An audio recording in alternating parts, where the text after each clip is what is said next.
আমার প্রিয় ছাত্রছাত্রীরা, আশা করি তোমরা ভালো আছো। আজকের আমি নতুন একটা ভিডিও নিয়ে চলে এসেছি। তোমাদের তো মাধ্যমিক পরীক্ষা হয়ে গেল। এই মাধ্যমিক পরীক্ষায় ইতিহাস বিষয়ে যে কোশ্চেনগুলো তার উত্তর প্যাটার্ন নিয়ে চলে এসেছি।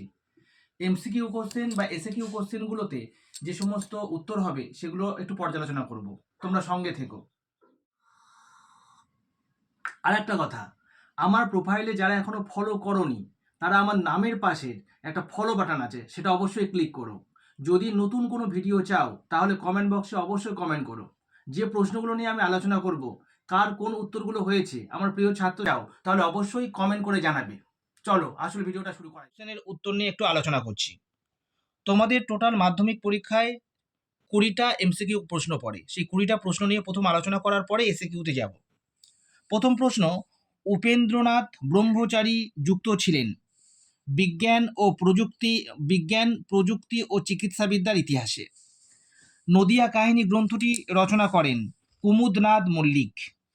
কাউন্সিল অফ এডুকেশন গঠিত হয় 1842। গৌরমোহন বিদ্যালঙ্কার রচিত স্ত্রী শিক্ষা বিধায়ক পুস্তকটি প্রকাশিত হয় 1822। কলকাতা কলকাতা বিশ্ববিদ্যালয়ের প্রথম ভারতীয় উপাচার্য গুরুদাস বন্দ্যোপাধ্যায়। ঔপনিবেশিক অরণ্য আইনের বিরুদ্ধে সংগঠিত আদিবাসী বিদ্রোহ মুন্ডা বিদ্রোহ। নীল বিদ্রোহের দুজন উল্লেখযোগ্য নেতা দিগম্বর বিশ্বাস ও বিষ্ণুচরণ বিশ্বাস চৌগাছা গ্রামে বাস করতেন। এটি ছিল নদিয়া জেলা। ব্রিটিশ পার্লামেন্টে উন্নততর ভারত শাসন আইন পাশ করেছিল 2রা আগস্ট 1858। ভারতের প্রথম রাজনৈতিক প্রতিষ্ঠান বঙ্গভাষা প্রকাশিকা সভা। নবগোপাল মিত্র ছিলেন হিন্দু মেলার সহ সম্পাদক। বসু বিজ্ঞান মন্দিরের প্রতিষ্ঠাতা জগদীশচন্দ্র বসু অধ্যাপক ছিলেন পদার্থবিদ্যায়। অনেকে জীববিদ্যা বলে ভুল করবে, কিন্তু উনি পদার্থবিদ্যার শিক্ষক ছিলেন বা অধ্যাপক ছিলেন।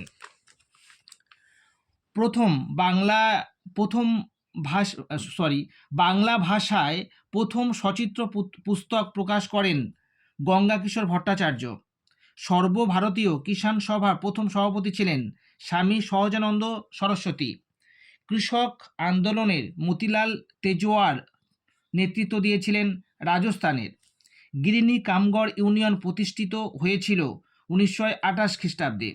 ভারত ছাড়ো আন্দোলনের ভোগেশ্বরী ফুকলনি শহীদ হয়েছিলেন পাঞ্জাবে। অ্যান্টি সার্কুলার সোসাইটির সম্পাদক ছিলেন শচীন্দ্র প্রসাদ বসু। বীণা দাস বাংলার ছোটলাট স্ট্যানলি জ্যাকসনকে হত্যা করার চেষ্টা করেছিলেন 1932 খ্রিস্টাব্দে। স্বাধীন ভারতের প্রথম গান্ধীবাদী শহীদ ছিলেন পত্তি শ্রী রামালু।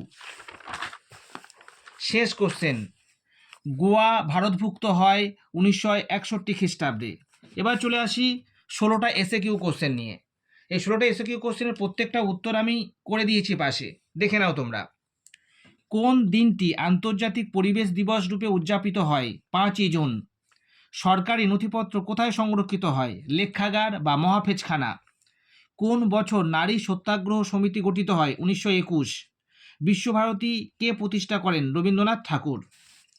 ঠিক ভুল নির্ণয় করো। বঙ্গভঙ্গ বিরোধী আন্দোলন সীমাবদ্ধ ছিল কৃষক শ্রেণীর মধ্যে। মিথ্যা। নীল বিদ্রোহের অন্যতম নেতা ছিলেন বিশ্বনাথ সর্দার। সত্য। ফরাজি আন্দোলনে প্রতিষ্ঠাতা ছিলেন দুদু মিয়া। মিথ্যা। দি বেঙ্গলি পত্রিকার সম্পাদক ছিলেন সুরেন্দ্রনাথ বন্দ্যোপাধ্যায়। সত্য। বামপক্ষ ডানপক্ষ অর্থাৎ ক স্তম্ভ খ স্তম্ভ।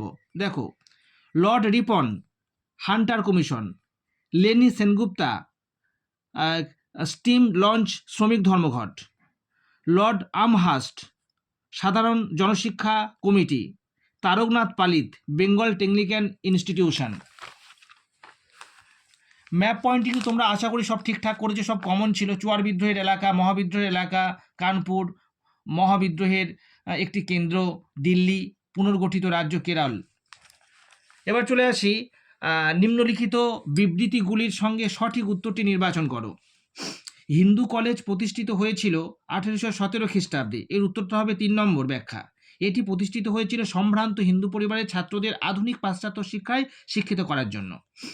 2 নম্বর প্রশ্ন, বারদৌলি সত্যাগ্রহ আন্দোলনে অনুষ্ঠিত হয়েছিল 1928 খ্রিস্টাব্দে। দ্বিতীয় ব্যাখ্যা হবে। এটি ছিল মূলত সরকারি রাজস্ব বৃদ্ধির বিরুদ্ধে ধনী কৃষক শ্রেণী ও শ্রমিক শ্রেণীর যৌথ আন্দোলন। তৃতীয় নম্বর প্রশ্ন, দেশপ্রাণ বীরেন্দ্রনাথ শাসমল ছিলেন বাংলার একজন জনপ্রিয় নেতা। প্রথম ব্যাখ্যাটা হবে, তিনি অসহযোগ আন্দোলনের সময় মেদিনীপুরের কৃষক আন্দোলনের নেতৃত্ব দিয়েছিলেন। চতুর্থ কোশ্চেন, 1946 খ্রিস্টাব্দে 12ই ফেব্রুয়ারি দিনটি রশিদ আলী দিবস রূপে পালিত হয়। 3 নম্বর ব্যাখ্যা, রশিদ আলী ছিলেন আজাদ হিন্দ বাহিনীর একজন ক্যাপ্টেন। এবার চলে আসি 2 নম্বর প্রশ্ন। 2 নম্বর প্রশ্ন হুবহু তোমাদের যা প্রশ্ন দিয়েছিলাম প্রত্যেকটা প্রশ্ন কমন পড়েছে। এটা থেকে তোমরা অবশ্যই যে টোটাল 16টা প্রশ্ন পড়েছে, 11টা প্রশ্ন করতে হয়, তোমরা এখানে প্রায় 16টা প্রশ্নই কমন পেয়েছো। চলে আসি 4 নম্বরের প্রশ্ন। 4 নম্বরের প্রশ্নে প্রত্যেকটা প্রশ্ন তোমাদের হুবহু মিলে গিয়েছে। 8 নম্বরের প্রশ্ন প্রত্যেকটা কোশ্চেন কমন পেয়েছে। আশা করছি তোমাদের পরীক্ষা ভালো হয়েছে এবং ভালো নাম্বার পাবে। পরবর্তী পরীক্ষাগুলো বা পরবর্তী এক্সামগুলো ভালো হবে। তোমরা সবাই